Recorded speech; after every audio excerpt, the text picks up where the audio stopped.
Talking about the sport of drifting in India, it almost doesn't exist. Thanks to all the manufacturers that manufacture front wheel drive cars here. Well, that's about today. But back in the days, there were some manufacturers who used to make rear wheel drive cars and they still exist in huge numbers.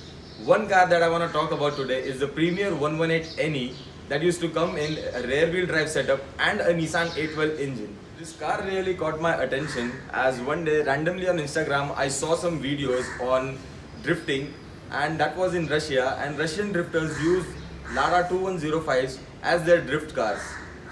After this, I was really interested and there was a lot more research done by me, and then I was really surprised to know there are a lot of parts available for the same car and you can set it up to drift. At least you can start drifting in these cars. These cars were also tuned by Tommy Powered in Japan and they use these cars for racing there. Also, there are some versions of the car that come with a twin carburetor producing up to 123 bhp, and there are some people in the part of some countries who have also turbocharged these cars.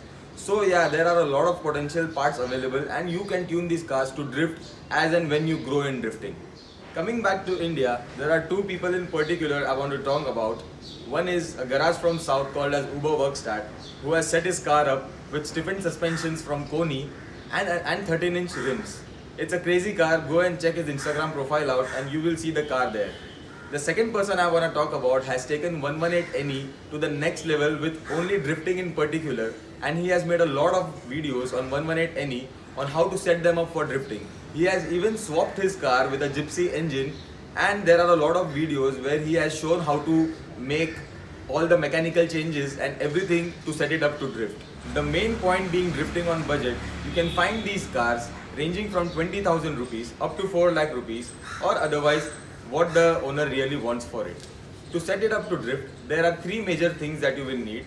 One is the stiffened suspension, second is the hydraulic handbrake, and third is the welded differential. For suspension, if you can afford the aftermarket ones, well, go for it, or you can contact engineering exponent from Bangalore who work on your stock suspensions to stiffen them. The second thing being hydraulic handbrake. Again, if you can afford them, go for the aftermarket ones, but if you can't, then you can watch Naughty Nuts video on YouTube. He has made a custom hydraulic handbrake for his 118 NE. The third being the welded differential. Now you can weld these differentials to any local garage and you can just set it up to drift. Well, that was all for today, and I will be coming up with more videos on budget rear wheel drive cars for you guys to start drifting around, as I really want people to drift around in the country, because I also need company for the same. If you like my video, share, subscribe and keep watching. Bye.